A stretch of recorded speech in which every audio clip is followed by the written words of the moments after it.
trying to rule out oral history in academic purposes, I think it just does a disservice to the amount of information that we can have access to, because you just losing so much, a huge part of actual history, because most of history we know has been oral as opposed to written. Institution, because Jellies themselves, they weren't just historians, they were also mediators, they were also advisors to the kings. Jellies have very, very important place in society, to the point where even the burial, like this is an anecdote, for example, their burial practices are different to other groups. Like there's this important tree in West Africa, the baobab, that they grow massively. You can see massive trees there where a group of like 50 people could just hold hands and hug going around the tree. And a lot of the times baobabs grow hollow within, and they're used for many purposes, like for shelter, etc., etc. But one of the purposes they used in West Africa was to bury griots. So when a griot would die, instead of just being buried in the ground in the grave like anyone else, will be buried within the hollow of a baobab tree. And I think maybe there's some sort of poetry that these people are trying to put forward with that idea, because baobab trees will last their generations. There's some sort of perpetuity to them, and reserving the burying of griots to that maybe kind of creates like a parallel between the perpetuity, the strength of the baobab tree that has been there as far as someone can remember, and that griot himself, he embodies a history that goes back as far as one can remember, and ideally will be there in the future as well. Assalamu alaikum wa rahmatullahi wa barakatuhu, Brother Jalil. It's an honor, it's a privilege and a pleasure to have you on the CounterNarrative today. I came across your recent book, Griots Tell No Lies, and I thought it was extremely important that we bring somebody on the platform who specializes and who is involved in propagating the message of the griot, the traditional African storyteller, historian, choreographer, chronologist, and record keeper, effectively, of civilizations in West Africa. You are a teacher by profession. You teach mathematics. You also have an aerospace engineering background, and have taken a keen interest in recording and in writing the oral history of West Africa. Tell us a bit more about, first of all, your recent book, and also what inspired you to write this book. First of all, Jazakallah khairan. Assalamu alaikum. Yeah, thank you very much for the opportunity to come here. I think you've described it perfectly, to be honest. The main reason why I wrote my book is because I've always been a fan of that genre of medieval history. Like, I've actually, funny enough, I came more from a film background where I wanted to be a film director, and I've consumed more film than I did books, although I did read my fair share. And I've always some of my favorite films growing up were things like Gladiator, Last Samurai, Braveheart, Kingdom of Heaven, and then what you get repeatedly is the notion that, okay, these characters are always centered in a certain background, and obviously I'm not from that background, and I always ask myself, like, is there not any stories from Africa or anything? To the point that it reached to the point where I started to believe these ideas that have been propagated by white supremacy of black people lacking history and stuff. But something, I guess my fitra, something within me always opposed it. I always thought that, this cannot be true. But I kind of, because I was overwhelmed by all of these narratives, I kind of started to believe it until I came across the history of Africa, the history of West Africa in particular, the history of Islamic West Africa, and then it just blew my mind completely. And then as soon as I started reading about it, this story started forming in my head, because to this day, I wouldn't even define myself as an author, in the sense that I'm not Stephen King or someone I would just write for pleasure or for trade. I just had a story that when I came across this information, that just kind of like blew up in my head. And I started, for the last almost 10 years, I kept on researching and learning more. It kept forming and detailing, and and it was created in my head, and then I just said to myself that I needed to put it out. I needed to write it down just for this purpose of being able to gift it to the kids today that were like me back then, that needed that story to be told and it wasn't told, and also for many other people who now, thankfully, are trying to learn more about African history. And there is a lot of like misconceptions and lies, nuances that are missed. And I think I wanted to offer like a clear depiction of what African history was.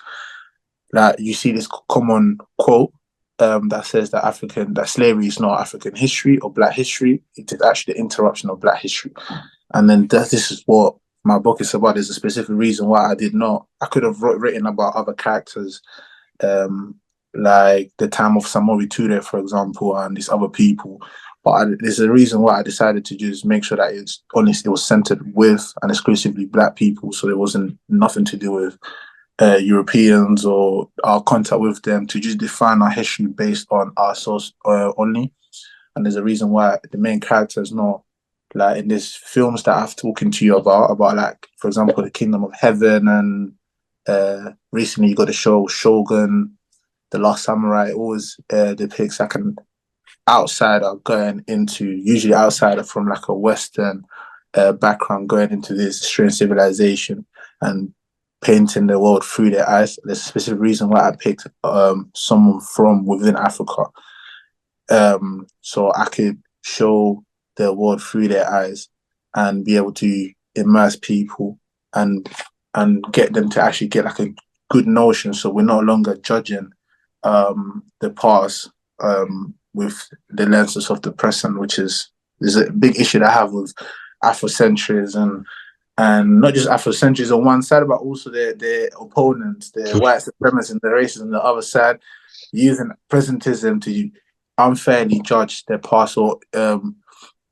reach very, very, very flawed conclusions about Africa. So that was the main purpose of the book, to be honest.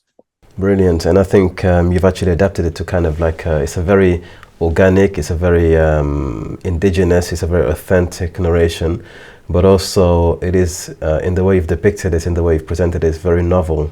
It's not something we're used to reading in the form you've put it in. But inshallah, towards the end of the interview, we'll get into that detail. What I want to unpack actually is, as you mentioned, many important things. Presentism, the perspectives being taken, the politicization as well at times of African history. I want to tackle a few of the key components that underlie many of the main discussions you have online and in person. The first one being, first and foremost, the title is Griots Tell No Lies. What's a griot? What exactly is this, and what position do they have in African society? How would you describe this person or this function to a complete novice? I could potentially give a very short answer by saying that griots were storytellers. They were kind of like walking encyclopedias or walking books. They were embodiment of history. And to be honest, the title itself is kind of plays with an allegory that I wanted to use of this is African history, yeah. And if you replace the word griot with history, that's where the allegory comes from, and the fact that the griot itself is the embodiment of African history, and this is true African history. Griots don't tell no lies. But I would like to give the caveat, first of all, that the word griot is actually not even African in its origin. It's a French word. The actual word for this institution or this group of people is Jelli. Obviously, there's that is more of a Mandinka word. Africa in general is very diverse, and West Africa is very, very, very diverse. And the many different groups of people within West Africa have that same institution, but with very different ways of calling. For example, you mentioned that, what was the name? Jelli, yes. And in Wolof, in Senegal, it's Gewel. It's like this, yeah. Yeah, so that's the first caveat that I will give. So that's not even the actual word, but obviously for the sake of marketing, I guess, and shortcut for understanding, I kept it within the title. But the word is Jelli, and just to circle back to the issue that we were discussing now about presentism, about us looking back at the past in an unfair way and stuff. There's this issue that we have, not just the white supremacists, but also us black people within the West, and in the 21st century, looking back, we have this very condescending way of looking at the past, of trying to feel like we know better than the ones before. Like you see some people saying, "Oh, like," which is very, I find very disgusting to be honest, saying that, "Oh, we are not our ancestors," when they're trying to say that they will not allow something to happen, or there's a, like, you know, when they have issues and they're saying, "Oh, we're not our ancestors, you're not gonna do what you did to them."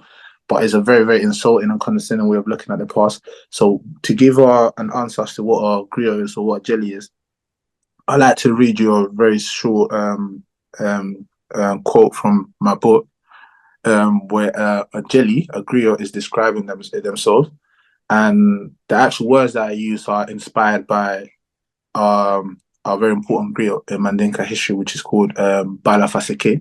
And Bala Yes. is the Sunjata Keita's actual griot. And then it goes as such. So jellies are born and not made. We are the vessels of speech. We are the repositories which harbor the secrets of our people. Without us, the names of kings will vanish into oblivion. We are the memory of mankind, but the spoken word will bring to life the deeds and exploits of kings for younger generation. A jelly teaches a leader the history of his ancestors so that the lives of the ancient ones might serve them as an example. For the world is old, but the future springs from the past. Our word is pure and free from all untruth. Very eloquent, mashallah. That is how a jelly from 13th century West Africa would describe themselves and their institution and what they represent. So I thought, instead of me coming with my own interpretation or whatever, you chose their words themselves to describe themselves. And that's how I would do it, to be honest. And you mentioned something at the beginning of that, and Bala Faseke is, for those who know of the Epic of Sundiata Keita, has a very central role, to the point to which the evil king, Sumanguru, actually kidnaps him. So it's like it's a very important institution to have. If you have a kingdom or empire, you have to have these historians. But getting back to the point, he says in the beginning of that statement, as you put it, we are born, not made. Can you get into that actually? What does that mean, we're born, not made? We're born, not made, because the role of jellies or griots, well, we'll use it interchangeably, yeah. But the role of griots was kept within specific lineages. So it's not a profession that you could use get into because you just liked to, you've seen a griot performing and you like to be like him. No, it's something that you have to be born within in your family. And they were very it was a profession that was kept very airtight, I would say. Jellies, griots themselves were endogamous as well, so they didn't marry within any other groups, only within jellies as well. And yeah, I think this is the idea of that we're not made, we're born. And there is, again, tapping into my own West African ancestry and heritage, I know that this is one of the ways of preserving history, because the integrity of the historian is oftentimes questioned from Western perspective. You know, the other question is, how do you preserve this history? How do you make sure that, or how can you ensure that history that's not written has integrity to it, can be preserved? And as you mentioned, there is it's a lifestyle effectively, it's an entire lifestyle. You know, how you marry, who you marry, how you're brought up, the processes by which you're taught this history. It's not just a matter of being a historian when you feel like it, it's actually a way of life. But we'll get into that inshallah. So did these griots write their history down? Did they have records? How did they preserve so much information? Is it something that they had, for example, as libraries in Mali? Did they contain any sort of written documentation for the history that they carried with them? It depends, because like the institution I think is existed as far as the first people that settled in this area have existed there. However, you have to kind of like look into, depending on what period of history you're looking at. So are you talking about the early Mali Empire, when after the Battle of Kirina, when it had just been formed, or the later Imperial Mali about 70 or 100 years after, that had a very different, not a completely different shape, but it was much developed and different in itself. Because in the earliest part of the history of Mali, for example, if you're focusing on Mali, most of the tradition was oral, However, when you come to like the later, more imperial stages of the actual federation, it wasn't even an empire; it was a federation. Mali and Kora, the actual better translation of Kora is federation. Where you see the height of cities like Timbuktu, and there's as international hubs for commerce and stuff, and then the explosion of these industries of book copying and libraries and stuff in the universities in Timbuktu. That's when you start seeing that a lot of this history is now being written down. So I wouldn't say that they did not do such. I think it was a matter of the purpose. When you have a magna state like they did, then the necessity trumps, and then you have to falter for what is going to fulfill that purpose in maybe in a more efficient way. But I think they never replace one another. Did the Griots themselves write history, or do they write history? I think it's. I think they do now. A lot of the stuff that, for example, the Epic of Sunjata we have, because there's certain griots that took their time to actually write it down. This is in the 20th century. Griots themselves will not. Yeah, they will pick up a kora, which is this harp-like instrument that is very widespread in Mandin, West Africa, and over the places in West Africa that have influenced by Mandinka culture. They will retain the history using that music, that melody, that instrument, and the speech. They wouldn't the first go-to wouldn't be to write it down. However, we have today a lot of it because they went through the effort of writing it down, like the Epic of Sunjata and many other things, like the many tariqs that we use today to look into West Africa and its history come from West African scholars themselves in cities like Timbuktu, cities in what is now northern Nigeria as well, that decided to write this down. Yes, and I think most of that, the reason why I ask is because oftentimes we hear the misconception that because the traditional historian in West Africa did not write history, that these were unlettered, illiterate civilizations, which couldn't be farther from the reality, because there were libraries, there were scholars who were writing things down in other fields. It was just that historiography as a specific field wasn't something that the griots got involved in, because they didn't, as you mentioned, the kora, the rhythm, the rhyme. There was a different way of capturing information, and it wasn't something that was written down. So it doesn't mean just because you don't have historiography, traditionally speaking, that you are not literate. There were many libraries in West Africa, but there tends to be generally a very kind of, you could say a very, I'm trying to find the right word to use here actually, a very negative perception of oral history, especially from West Africa. People tend to equate that to being primitive, with being unsophisticated, with being backwards and ignorance. How would you speak to that? If someone said to you, for example, they didn't have written history, this must be a backward civilization. This is written the same issue the same demons that we're facing, which is just this white supremacist ideas and Eurocentric ideas because the fact of the matter is that it is, first of all, you need to recognize that opinion itself is written in complete ignorance, because the fact of the matter, for any repeatable student of history, you will know that the vast majority of history has always been recorded orally. Written records of history are actually just the exception. So to judge any group in the past and say that well, the history was kept orally or whatever, and therefore they're not sophisticated, it's kind of like is just a fallacy, to be honest. That'll be my main response.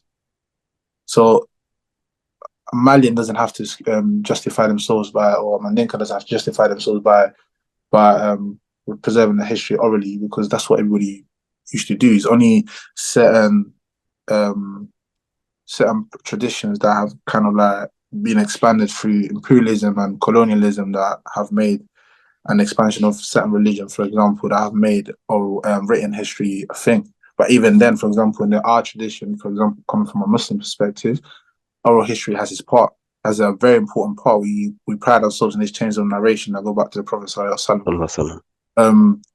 So we even ask that we have this tradition of writing things down, and which was absorbed by Africans as well, and you see how there's the scripts that Africans started using, where they were able to write down and in their actual languages, while using the Arabic script. But even then, for us, we still find that oral history has its place and its validity. So it's a very, like, a lot of these people that will tell you they might be like in Scandinavian, for example, or someone from with Scandinavian roots, judging you or trying to be condescending about African history, not knowing that their own ancestors didn't write anything down. Most of the epics that you have of Scandinavian epics and stuff like the Ragnar Lothbrok or stuff like that, they're all oral.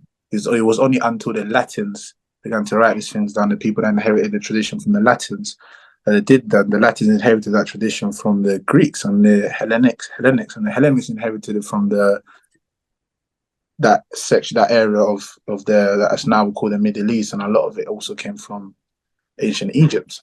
So if you trace it back enough, it's not separated from Africa anyway. So it's just very unfortunately that we have to deal with these things. Yes, and that's a very interesting point you mentioned. The majority of human beings and human civilization did not preserve their past with historiography, which is the written history. Much of it is preserved by either generational, intergenerational transmission through storytelling, through songs, through other media, sometimes even through pictures or in kind of engravings. There are many ways to preserve a history. It doesn't make it any less valid. But would you say in the world we live in today, in the 21st century, in the Eurocentric world, because it is by and far most influential in terms of cultural influence, would you say it's equivalent? Are they equivalent? Oral traditional history and written academic history, are these equivalent? For example, we know for those who study history that oral tradition is not necessarily referenced and cannot be referenced in an academic paper. It's not considered the same level of authenticity. But would you say, in your opinion, that these are equivalent? Are they equivalent, or is one better than the other? Well, I think, in my opinion, me as a Pan-Africanist at heart, I don't think that I will have to prescribe by any definition of what an academic paper from a Western university decides that is worthy of reference or not. To be honest, I would reject that premise. I think that an oral tradition that has a chain of narration that can be double checked and verified, I think is as valid, to be honest. But I don't think it's a question of whether one is better than the other. I feel like I wouldn't even say they're equivalent, because they both have different pros and cons. They all have their limitations. I think they're just two faces of a different coin. I think they do serve a purpose. I think oral history is very useful when it comes to when the accessibility for written works is not there. And I think that they dance along with one another. To be honest, the main common criticism people have with oral history is the idea that it can be lost, like it can be forgotten, or if you lose or that if that person is no longer then, and that history, like when a person dies, that history dies out. But really and truly, that is not the case. That it gets passed down, and that only is something to be really truly fair in extreme cases where you have the complete annihilation of a group of people, where there's no one to pass down that history. When you have like genocide and stuff, like the genocide us West Africans went through during the transatlantic slave trade, and even then we still managed to preserve that history. But at the same time, you have that criticism for oral history, but that criticism can also be there for written history, because if you're talking about extreme cases, we can have an extreme case where, for example, within Africa itself, the burning of the Library of Alexandria, where you have this immense amount of written works that are just lost just like that overnight, just out of fire, just made everything disappear. And within Africa itself, you have Timbuktu as well, that unfortunately this great city has been subject to so much damage and desolation throughout the years since the Moroccans first invaded Songhai, that we've lost so much work, and even then it has managed to be preserved as well. So I think these extreme cases don't really justify passing judgment. I think that they're both two faces of the same coin, and at the end of the day, if you have an immense loss of oral history, and perhaps you have some sort of like written reference that was copied down from that oral history, then you can bring that back. And if you have like we Muslims always say that if you were to burn all the Qur'ans on earth, we'll be able to bring it back within hours. Same thing. If you lose all of this written history, because you have oral history as well, then you can bring it back. So they don't function separate from one another, and one is not better than the other per se. I think they work together. And trying to rule out oral history in academic purposes, I think it just does a disservice to the amount of information that we can have access to, because you just losing so much, a huge part of actual history, because most of history we know has been oral as opposed to written. So I just think it's Eurocentric systems that keep showing us that they do not work, and they're not the best, and we don't have to necessarily adhere to them, I think. And I think evolution, actually, the evolution of society, the evolution of customs, the evolutions of media actually plays into this, because going forward, I don't even think written history will be relevant. The reason being, we have social media, we have everything's been recorded, right? So our history in the future, maybe in 100 years from now, it's not going to be written, it's going to be videos on social media that people left behind. Exactly. Like you said earlier, you made a nice point earlier when you said that anyone can just today pick up a book and write something and call themselves a historian. There's not that institute, there's not that reputable background to support. They might not necessarily have that reputable background to support them the same way that a family that traces back generations, like for example the Jabate family right now, they trace back the generations. I think it was like the current generation of Jelli, so Griots from the Jabate family, you know, Sidiki Jabate and Tomani Jabate, I think it's the 67th or 76, something like that. Like a guy that goes on TikTok today and starts calling himself a historian doesn't necessarily have that background. I don't have to necessarily trust them. But it's interesting how like we're going for we might go for a full cycle where at the beginning a lot of the elders history that we have was painting, it was visual from like you see paintings that we have in the Sahara of the people that lived there prior to the time where the Sahara was a desert, and we'll call it Green Sahara. We've got all of this artwork from walls and stuff, and then we've now gone circle towards oral history. From oral history we circle towards written history, and then we're going to go back to some sort of visual history again. So that just shows the irony of humanity and the ways we choose to preserve information. So once again, presentism, using the way that not just humanity but a certain group of humanity have chosen to dictate their lives right now, and trying to assume that this is the best way just because these people said it.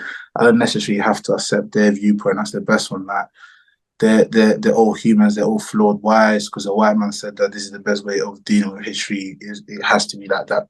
We are, if you pay attention, you'll see that clearly things are changing, and it's not just in that way, and that way itself has its flaws as well. Mm. And are there any anecdotes or any stories or any kind of incidents that in Griot history or in African history that you would like to share with the audience?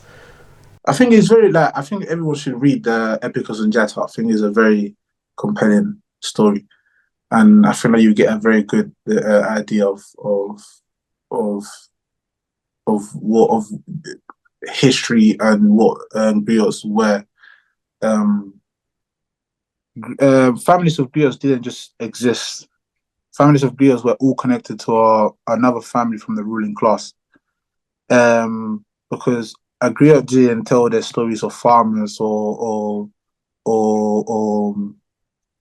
hunters or whatever. They told the stories of the ruling class, or the rulers. So it's kind of like it created a relationship, and there's a very similar relationship that ruling families also had with blacksmith families, because you see how what allowed Mandinka people and the Soninke as well to dominate West Africa was their adoption of blacksmithing technology. So you create this relationship between those that produce the metalwork that allow you to get the technology to be able to exert your power, and those that also produce the information, the content, the propaganda, everything that you need to be able to perpetuate your power as well, and your heritage.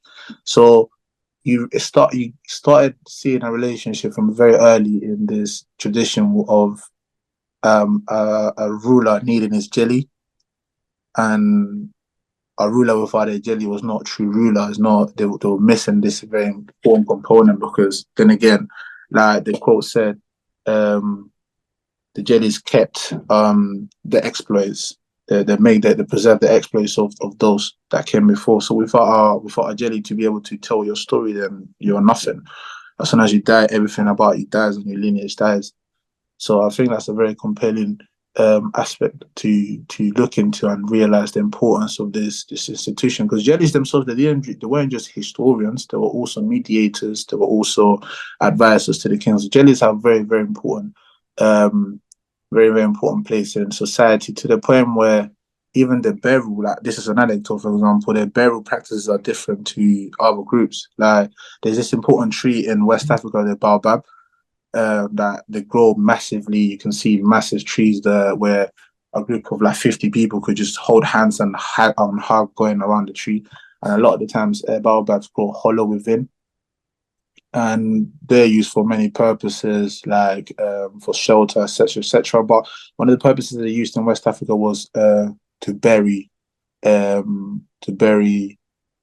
So when a griot would die, instead of just being buried in the ground in the grave like anyone else, would be buried within the hollow of a baobab tree. And I think maybe there's some sort of poetry that these people are trying to put forward with that idea, because baobab trees will last their generations. There's some sort of perpetuity to them, and reserving the burying of griots to that maybe kind of creates like a parallel between the perpetuity, the strength of the baobab tree that has been there as far as someone can remember, and that griot himself, he embodies a history that goes back as far as one can remember, and ideally will be there in the future as well.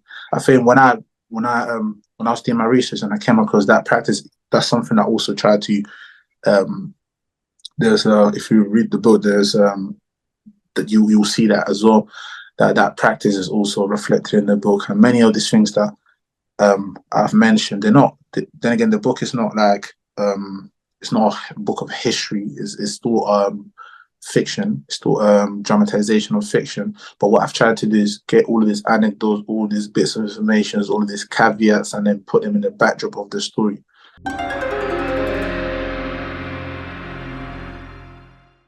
We love the image of Mansa Musa. It's been so popularized in the West of Mansa Musa, the richest man to ever live. But when you actually speak to West Africans themselves, have conversations with people who have ties to traditional families of griots and stuff, they don't actually speak of Mansa Musa in the way that we do. Then again, we just have this view, but it's so misconstrued from the people within. They speak of Sunjata in a very, very different way. If you actually speak to someone from this tradition, they will speak highly about Sunjata, yeah, but they don't have that much of an emphasis on Mansa Musa. And then in my story as well, Mansa Musa he's living. The events take place when he's still alive or after his Hajj, and you see there's different viewpoints from different characters to show you that nuance of like, okay, we say that it's a Muslim estate or Muslim empire, but what even meant to be a Muslim, or you start seeing these differences and similarities, and it's a very interesting thing to I think every good story is written in conflict, and that's one of the conflicts in the story as well. The idea of a spirituality. Then even within the Malians, that you have different degrees of Islamization, you then have the conflict they have against those that are completely animist, like the Mossi, who really and truly did not accept Islam until very, very, very late in their history. I'm talking in the 19th century, and then even their viewpoints, how they clashed. And